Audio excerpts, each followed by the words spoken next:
একটি জিনিস 144 টাকায় বিক্রি করলে বিনিয়োগের 1/7 ক্ষতি হয়। এটি 168 টাকায় বিক্রি করলে তার লাভ বা ক্ষতির শতকরা হার কত হবে? তো দেখো, আমরা যদি ক্রয় মূল্য x টাকা ধরি, তাহলে বিনিয়োগটা এখানে ক্রয় মূল্য, সে বিনিয়োগের 1/7 ক্ষতি, তার মানে লস কত হয়ে যাচ্ছে? আমাদের লস হয়ে যাবে x/7। ঠিক আছে। এখন দেখো, যখন আমাদের ক্ষতি হবে সেক্ষেত্রে কি করতে হয়, যে সিপি অর্থাৎ ক্রয় মূল্য থেকে আমরা যদি বিক্রয় মূল্য মাইনাস করি তাহলে আমাদের আসবে লস। তাহলে এখান থেকে আমরা বলতে পারি যে এসপি সমান কি হচ্ছে? এসপি সমান হয়ে যাচ্ছে তোমার সিপি মাইনাস লোকসান বা লস।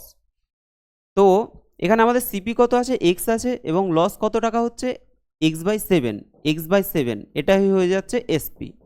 তো দেখো, এসপি সমান হয়ে যাচ্ছে তোমার 6x/7। আবার আমাদের এসপি সমান কত দেওয়া আছে? 144 টাকা। তাহলে 6x/7 সমান হচ্ছে 144 টাকা। এখান থেকে আমরা এক্স এর মান বের করব। তাহলে 6 দিয়ে এটা কাটলে কত হবে? 6 দুগুণে 12, 4 6 24। তাহলে এক্স সমান হয়ে যাবে 4 7 28 8, হাতে আছে 2, 7 দুগুণে 14, 15 16, 168 টাকা।